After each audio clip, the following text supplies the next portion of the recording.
Praise Lord, praise Lord, praise Lord. Hallelujah, hallelujah, hallelujah. सबको जय मसीह की। परमेश्वर आप सबको आशीष दे, बरकत दे, समर्थ बल शक्ति दे, क्योंकि परमेश्वर हमारा परमेश्वर, सबका परमेश्वर, सबको वो आशीष देता है, अकल समझ ज्ञान देता है। और अपनी प्रार्थना केवल उसी के आगे करें, वो आपको मजबूत बनाएगा। आज के सुसमाचार के लिए परमेश्वर की बेटी प्रार्थना करेगी। सबको जय मसीह की। परमेश्वर आप सबके साथ हैं और आप सबसे बहुत प्रेम करता है। Hallelujah, hallelujah, hallelujah. महान परमेश्वर, सर्वशक्तिमान ईश्वर, जमीन आसमान दे मालिक ते खालिक, तुहाडा धन्नवाद, तुहाडा शुक्र करदे स्वामी, अज दे सुंदर दिन लई, सुंदर समय लई, सुंदर सुबह लई मेरे पिता जी, जो साड़ियां जिंदगी च बख्शी प्रभु, खुशियां ते आनंद दा दिन बख्शिया, तंदुरुस्ती दित्ती पिता जी, और अपने कदमां च बैठने लई अपना फजल बख्शिया प्रभु। ये सब तुहाडी दया, तुहाडी किरपा मेरे पिता परमेश्वर। तुहाडी बेटी हिरदे तो तुहाडा धन्नवाद, तुहाडा शुक्र करदी स्वामी। सचमुच खुदा, जो हर रोज़ वचन देंदे आ प्रचार करना है, उस लिए भी तुहाडा धन्नवाद, तुहाडा शुक्र करदे आ। बेनती करदे पिता जी, हुण तुसीं अपने वचन के अनुसार साडे विचकार आओ और वचन पढ़ने प्रचार करने साडा मुँह बन के बोलो पिता जी, ताकि तुहाडा दिता वचन तुहाडी इच्छा के मुताबिक पिता परमेश्वर दुनिया की शोर तक पहुँचे। तुहाडा धन्नवाद, तुहाडा शुक्र करदे पिता जी, प्रार्थना सुनने लई। प्रार्थना प्रभु यीशु के समर्थी ते पवित्र नाम विच मंग लैने, आमीन, आमीन। Praise Lord. सुनिए, अपना हर दुख किसी मनुष्य के आगे नहीं, परमेश्वर के आगे करो। क्योंकि जब आप अपना दुख, अपनी मुश्किल या अपना प्रश्न किसी मनुष्य के आगे करते हैं, तो उस बात को दुष्ट आत्माएं सुनती हैं, क्योंकि वो आपके हृदय की बात को नहीं जान सकती। हालेलुया। मेरी बात ध्यान से सुनिए। जब आप किसी मनुष्य के आगे अपना दुख खोलते हैं, अपना हृदय की बात कर देते हैं, तो सारी बातें जो आसपास आपके दुष्ट आत्माएं घूमती हैं वो सुन लेती हैं और उसका वो लाभ उठाती है। वो किसी न किसी और मनुष्य में प्रवेश करके आपको सलाह मशवरा देती है और आपको गलत रास्ते पर ले जाती है। डॉक्टरों के पास ले जाते हैं, आपका पैसा बर्बाद होता है, समय बर्बाद होता है, कई बार जीवन भी बेकार हो जाता है। इसलिए परमेश्वर का वचन अपने हृदय में रखेंगे तो परमेश्वर आपके साथ एक संबंध बना के रखेगा। जैसे इस माइक के जरिए हमारा कैमरा आपसे बातें करता है। क्यों? कोई भी बात दिखाई नहीं देती, लेकिन जा रही है, उसमें भर रही है। इसका मन हर बात को ले लेकर उस कैमरे में भरता है। इसी तरह परमेश्वर के कैमरे हमेशा आपके आसपास लगे रहते हैं। सुनिए, उसके आगे विनती करें, प्रार्थना करें, और ऐसी प्रार्थना करें जो परमेश्वर को पसंद आए, और वो अपनी प्रार्थना खुद ही आपको बता देता है कि आपकी मुसीबत ये है, आप ये प्रार्थना, ये भजन पढ़ें या ये अध्याय पढ़ें या ये वचन पढ़ें। आप जान सकते हैं, हमें भी मुसीबत थी, हम कर्जे के नीचे दबे हुए थे। कर्जा लिया नहीं था, लेकिन गवाही थी, जवान से हाँ किया था, देना था। परमेश्वर ने कहा अगर तू हाँ करेगा तो तेरा कर्जा उतर जाएगा। तब हमको प्रभु के पवित्र आत्मा के द्वारा हग्गई 2:19 वचन मिला था। हम पहले भी इस गवाही को दे चुके हैं। वो पूछता है क्या बीज खत्ते में है? अभी तक जलपाई, अंजीर, अनार और जैतून के वृक्ष नहीं फले? उसका क्या कारण है? उसका कारण ये था कि अभी तक तुम लोग वचन है लेकिन उसको फलता फूलता नहीं किया। फिर भी वो कहता है अंतिम लाइन में, मैं आज के दिन से तुमको आशीष देता रहूंगा। पतरस ने इनकार किया था, प्रभु ने उसको इस्तेमाल किया। इब्राहिम ने गलती की, फिर भी प्रभु ने उसको आशीष दी। दाऊद ने गलती की, उसको भी जीवन भर राज्य करने की आशीष दी। ये परमेश्वर की मर्जी होती है किसको चुनना है, क्योंकि वो हमारे हृदय की बात को जानता है, सोचता है, जानता है, परखता है, नापता भी है और मापता भी है। हालेलुया। अब देखिए छोटी सी बात, फिर भी आप महसूस करेंगे कि जो कुछ आप बता चुके हैं वो परमेश्वर तक पहुंच चुका है। कैसे? जब आप उसकी मर्जी से कोई प्रार्थना करेंगे। जैसे जीवन के लिए वचन है, क्योंकि वचन में लिखा है कि मनुष्य रोटी से नहीं, हर उस वचन से जो परमेश्वर के मुख से निकलता है उससे जीवित रहता है। क्योंकि वचन क्या है? यीशु मसीह। यीशु मसीह क्या है? जीवन की रोटी है। हालेलुया। अब सुनिए, और यह सत्य है, सच्चाई है। हम पवित्र शास्त्र को चाहे 1000 बार पढ़ लें, फिर भी जब दोबारा बाइबल खोलेंगे तो हमेशा हमें नया आनंद आएगा। क्यों? ये भोजन ताजा होता है। ऐसे ही परमेश्वर का वचन हमेशा आपको ताजा मिलता है, हर रोज नया भोजन। हालेलुया। सुनिए, इसको अपने हृदय में ताजा ही महसूस करें हमेशा। कभी ना सोचें कि इसको कल पढ़ा था, आज क्यों पढ़े। नहीं, कल का उसका असर और था, आज पढ़ेंगे तो उसका असर और होगा।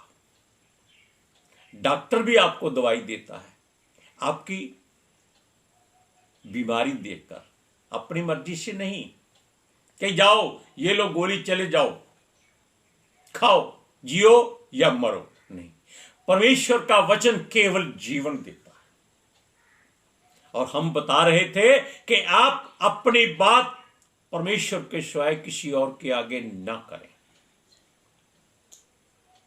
क्योंकि जो आप खाते हैं आपके पेट में जाता है, लेकिन जो आप सुनते हैं वो आपके दिमाग में जाता है, जो आप बोलते हैं वो आपकी आत्मा में जाता है। हालेलुया। सुनिए, शरीर में तंदुरुस्ती के लिए भोजन होता है, आत्मा और मन और हृदय की तंदुरुस्ती के लिए परमेश्वर का वचन है। हालेलुया। दोनों तरह से हमको मजबूत और बलिष्ठ और तंदुरुस्त होना है, दोनों तरह से। आपने वचन में पढ़ा कि यीशु के बारे में लिखा है वो शारीरिक और आत्मिक दोनों तरह से बलवंत होता गया, बलिष्ठ होता गया, बढ़ता गया, दोनों तरह से। केवल शरीर में नहीं, क्योंकि वो भी 6-6.25 फीट लंबा जवान था, काम से तरखान था, इसलिए शरीर भी उसका मजबूत था। हालेलुया। कमजोर नहीं था, वो मछली खाता था।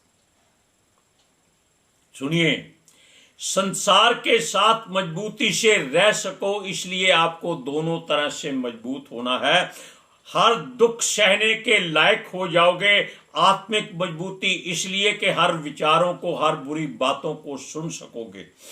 ये हमारा युद्ध शरीर के लहू या मांस से नहीं है, ये हमारा मल्ल युद्ध उन आत्मिक सेनाओं से है जो आकाश में रहती है। ये वचन में लिखा है, आपके लिए चेतावनी के रूप में है। हालेलुया। सुनिए, जिनसे हम युद्ध कर रहे हैं या करना चाहते हैं या करेंगे या हमसे युद्ध हो जाता है, वो हमको दिखाई नहीं देते। वो हमारे शरीर पर कैसे अटैक करते हैं, वो हमारी बात को जांच लेते हैं कि इसमें कमी क्या है, कमजोरी क्या है, इसको किस चीज की जरूरत है। वो उस तरह से हमारे साथ युद्ध करते हैं, वो हमको हमारे ही लोगों से लड़ा देते और हम मूर्खों की तरह गालियां, लात, घूसे, लाठी, सोटा सब चलता है, लेकिन प्रभु यीशु कहता है पलटा मत लेना, लड़ना नहीं, मार खा लो, कोई बात नहीं, अंदर से मजबूत रहोगे तो एक भी चोट नहीं लगी। वचन में लिखा है आपकी एक भी हड्डी नहीं टूटेगी, ये सच है। सुनिए, जिनसे हम युद्ध करते हैं वो हमारे शरीर पर घाव दे सकते हैं, लेकिन हमारी आत्मा पर कुछ नहीं कर सकते। उनका जोर हमारी आत्मा पर नहीं चलता। हालेलुया। वो हमारे हृदय, मन, दिमाग और सोच पर, हमारे हर रोज की एहसास की बातों पर वार कर सकते हैं, लेकिन वो हमारे अंदर जो आत्मा है उस पर वार नहीं कर सकते। इसीलिए हम जीवित रहते हैं। हालेलुया। हमारी रोज की दिनचर्या, एहसास, हमारे काम काज तानों मेनों में गुजरते हैं, दुख सुख में गुजरते हैं, परिवार में जाने में, खाने में, आने में, पीने में, यानी कि हर बात में हम नुकसान उठा सकते हैं अगर हमने इस बात पर ध्यान नहीं दिया कि हमारी जुबान से वो बात ना निकले जो हमें ना दिखाई देने वाली दुष्ट आत्माओं के कानों में पड़ जाए, क्योंकि उनका सारा कुछ काम करता है, सिर्फ वो शरीर के नहीं होते। वो कुछ खा नहीं सकते, पी नहीं सकते, कपड़े की उनको जरूरत नहीं है। वो बड़े बलशाली होते हैं मनुष्य से ज्यादा, लेकिन जिसकी आत्मा बलशाली है उसका वो कुछ नहीं बिगाड़ सकते। सुनिए, हम नुकसान उठा सकते हैं अगर हमने इन बातों पर ध्यान नहीं दिया। सुनिए, क्योंकि यह शैतान की भेजी हुई सेनाएं हैं। इनमें दुष्ट आत्माएं होती हैं जो हमारे और परमेश्वर के बीच में रहती हैं, और ये लोग उन हमारे संसार के प्रधानों और बड़े बड़े लोगों में समाई होती हैं जो अपनी मर्जी से संसार को चलाने की कोशिश करते हैं। हालेलुया। ये अधिकारियों में घुस जाते हैं, अपनी मर्जी का न्याय कराते हैं। संसार में पूजे जाने वाले अंधकार की बातों में ये हमेशा पाए जाते हैं। हमारे मुल्क में दुनिया के सबसे ज्यादा देवी देवता हैं, और मनुष्य खुद अपने आप को देवी देवता बनाकर ऐसी बातें करते हैं, क्योंकि उन मनुष्यों में दुष्ट आत्माएं घुस जाती हैं। वो उनका मुकाबला करने की कोशिश करते हैं, उनके जैसे बनने की कोशिश करते हैं, तभी वो जेलों में पहुंच जाते हैं। अब सुनिए, जिनको वो हमारे विरोध में इस्तेमाल करते हैं, यानी कि दुष्ट आत्माएं युद्ध करा देते हैं, ये सारी दुष्ट आत्माएं हमारे और स्वर्ग के बीच में, आकाश में रहती हैं। ये हमारी प्रार्थना परमेश्वर तक नहीं पहुंचने देती। इनसे हमें हमेशा सावधान रहना है। अपने पड़ोसी से सावधान रहने की जरूरत नहीं है। वो कितना भी बुरा क्यों ना हो, कितना भी कठोर क्यों ना हो, ध्यान रखिए, हमारी प्रार्थना परमेश्वर की वेदी तक वो पहुंचने नहीं देती अगर हम हृदय की गहराई से प्रार्थना नहीं करते, आंसू बहाकर प्रार्थना नहीं करते, दिखावे की प्रार्थना करते हैं। हम कैसे प्रार्थना करनी कई बार बता चुके हैं, वचन में भी लिखा है, अपने कमरे में जा, कुंडी लगा, लाइट बंद कर, चद्दर ओढ़ और गुप्त में प्रार्थना कर, ताकि जो हमारा परमेश्वर गुप्त में है वो आपकी प्रार्थना सुने और आपको उत्तर दे और इन दुष्ट आत्माओं से बचाए। अब सुनिए, ये हमारी प्रार्थना को वहां क्यों नहीं पहुंचने देती, क्योंकि उसमें दम नहीं होता। हम प्रार्थना करते हैं, केवल दुष्ट आत्माओं को डांटना शुरू कर देते हैं, उसमें निकल जा, उसमें से निकल जा, एक रोटी में से निकल जा, एक कमरे में से निकल जा। आपको क्या तकलीफ है, रहने दीजिए। वो आपके पहरेदार हैं, वो आपको दूसरी आत्माओं से बचाते हैं। वो कहते हैं ये लोग मेरे हैं, इनसे दूर रहो, इसलिए वो तो आपका कुछ नहीं बिगाड़ सकते। अपने आप से बचो। Hallelujah, praise Lord. सुनिए, परमेश्वर को जो पसंद आए वैसी प्रार्थना करो। अपने उसको मुख्य बातों में रखो। जो जरूरत है उसको सामने रखकर उसके वचनों में ढूंढो कि आपको प्रार्थना कैसी करनी है। हम उन आत्मिक सेनाओं से जो शरीर केवल नाश कर सकती हैं, आत्मा को नाश नहीं कर सकती, उनसे बच सकते हैं। हालेलुया। जब हमें पवित्र शास्त्र की बातों को पढ़ना है या पढ़ते हैं, तब हमारे शरीर में कुछ हलकलाहट होती है। हमको मालूम होता है कि अंदर कुछ था, वचन के जाने से वो निकल गया है। अब उन आत्मिक सेनाओं के बारे में आपको बताते हैं वचन में क्या लिखा है। इफिसियों की पत्री 6वां अध्याय उसकी 10 से 12 आयत में। इसलिए प्रभु में और उसकी शक्ति के प्रभाव में बलवंत बनो। परमेश्वर के सारे हथियार बांध लो कि तुम शैतान की युक्तियों के सामने खड़े रह सको, क्योंकि हमारा मल युद्ध लहू और मांस से नहीं, परंतु प्रधानों से और अधिकारियों से और इस संसार के अंधकार के हाकिमों से और उस दुष्टता की आत्मिक सेनाओं से है जो आकाश में है। बस देखा आपने, परमेश्वर आपको चेतावनी के रूप में हर वचन देता है। आप जितनी बार पढ़ेंगे वो नया और ताजा होता है। अब सुनिए, आपको एक और तरीका बताते हैं कि मनपसंद प्रार्थना कैसे करनी है। आप प्रभु के वचनों को, भजनों को पढ़िए। हम आपको आज भजन संहिता 20 में कुछ बातें बताते हैं, सारी नहीं, पढ़िए। उसका पहला और दूसरा वचन पढ़िए कि उसमें क्या लिखा है, फिर आपको बताते हैं कि क्या करना है। संकट के दिन यहोवा तेरी सुन ले। याकूब के परमेश्वर का नाम तुझे ऊंचे स्थान पर नियुक्त करे। वह पवित्र स्थान से तेरी सहायता करे और सिजोन से तुझे संभाल ले। अब जहां जहां उसने लिखा है कि तेरी, यानी कि पवित्र शास्त्र में लिखने वाला आपके लिए कह रहा है कि आप ऐसे बोलो, आप वहां वहां तेरी की जगह मेरी, तुझे की जगह मुझे, उसके की जगह हमारे शब्द का इस्तेमाल करें, तो वो प्रार्थना उसकी ओर से खुद ब खुद आपके हृदय में आ जाएगी। आप कैसे पढ़ेंगे उसको? आप पढ़ेंगे, सुनिए, मुझे पुकार। कहता संकट के दिन यहोवा तेरी लिखा है, वहां क्या करेंगे? मेरी सुन ले। ये प्रार्थना है जो परमेश्वर ने आपको दी है कि आप इसको पढ़ो, ऐसे बोलो। वो कहता है याकूब के परमेश्वर का नाम तुझे ऊंचे स्थान पर, वहां क्या करना है? मुझे ऊंचे स्थान पर रखे, नियुक्त करे।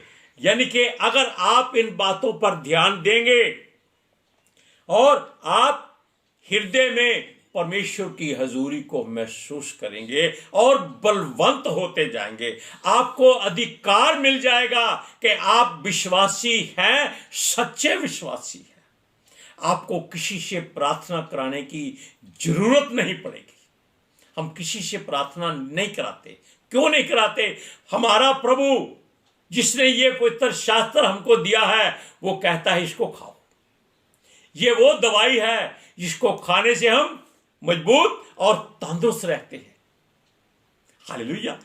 डरना खत्म कर दो, भय खाना छोड़ दो, वचन को खाओ, जीवित रहो, तंदुरुस्त रहो, बलवंत बन जाओ।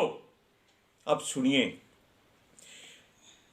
इस भजन में अंतिम लाइनें भी हैं जिसमें हम परमेश्वर से विनती कर सकते हैं, प्रार्थना कर सकते हैं, इकरार कर सकते हैं और उससे अपना हक मांग सकते हैं।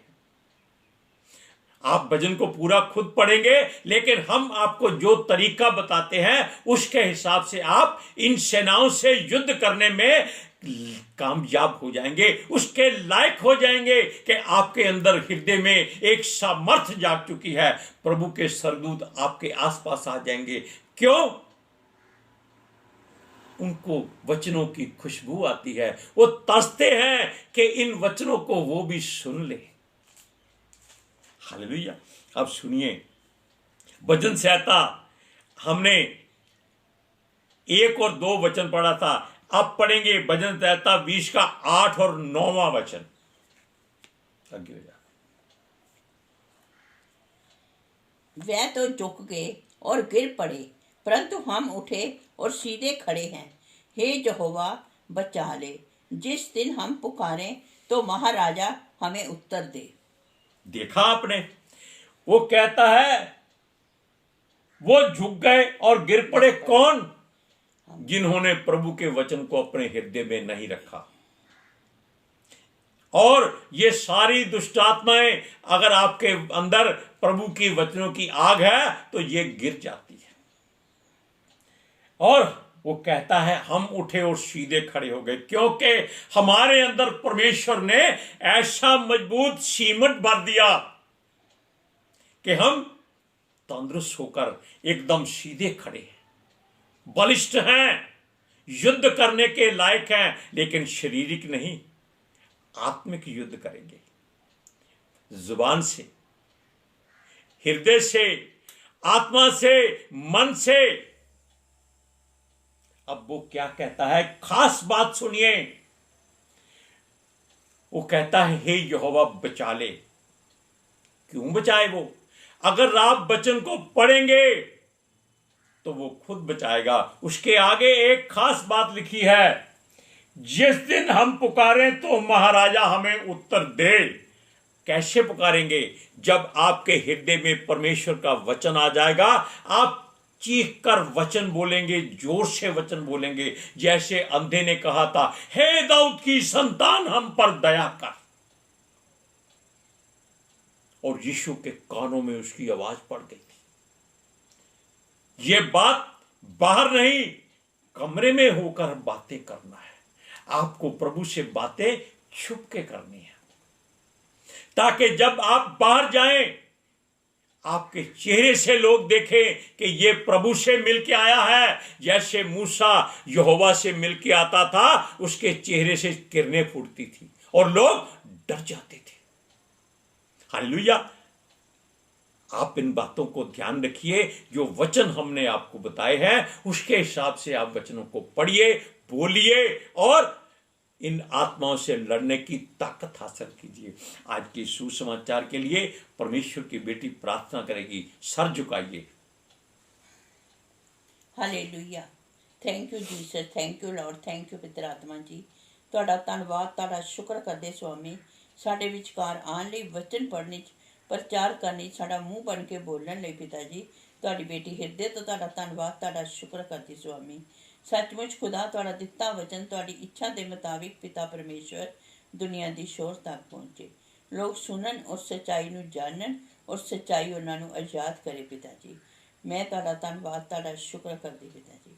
और ਤੁਹਾਡੇ ਬੱਚੇ ਹਮੇਸ਼ਾ ਤੁਹਾਡੇ ਅਨੁਗ੍ਰਹਿ ਵਿੱਚ ਬਣੇ ਰਹਿਣ। आमीन आमीन। छोटी सी बात आपको बता देते हैं। पवित्र शास्त्र में लिखा है कि वो अपना वचन भेजकर चंगा करता है, वो लिफाफे में डालकर नहीं भेजता।